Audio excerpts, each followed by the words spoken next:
So లాస్ట్కి అతను police స్టేషన్కి వెళ్ళి అక్కడ జరిగిందంతా చెప్పాడు.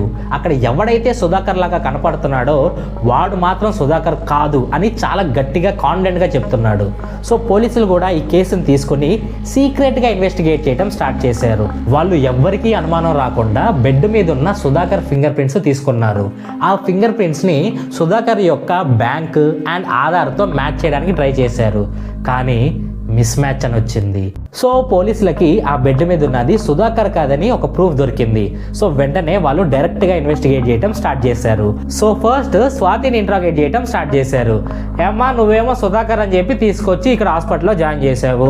ప్రూఫ్ల ప్రకారం వాడైతే సుధాకర్ కాదు, వాడిని ఎవడో కాల్ చేశారని చెప్పి తీసుకొచ్చావు. అసలు ఈడెవడు, సుధాకర్ ఏమేడు, నువ్వు చెప్తావా మమ్మల్ని చెప్పేయమంటావా అని వాళ్ళ స్టైల్లో అడిగారు. సో వెంటనే స్వాతి వాళ్ళకి ఏడ్ చేసి అక్కడ జరిగింది మొత్తం చెప్పేసింది. మీకు ఫుల్ వీడియో చూడాలన్న ఇంట్రెస్ట్ ఉంటే మన ఛానల్ పేరు కింద ఒక లింక్ ఉంటుంది, అది క్లిక్ చేస్తే ఫుల్ వీడియో ఓపెన్ అవుతుంది. లేకపోతే మన ఛానల్ ఓపెన్ చేసి చూడండి, మీకు కనపడుతుంది. Thank you.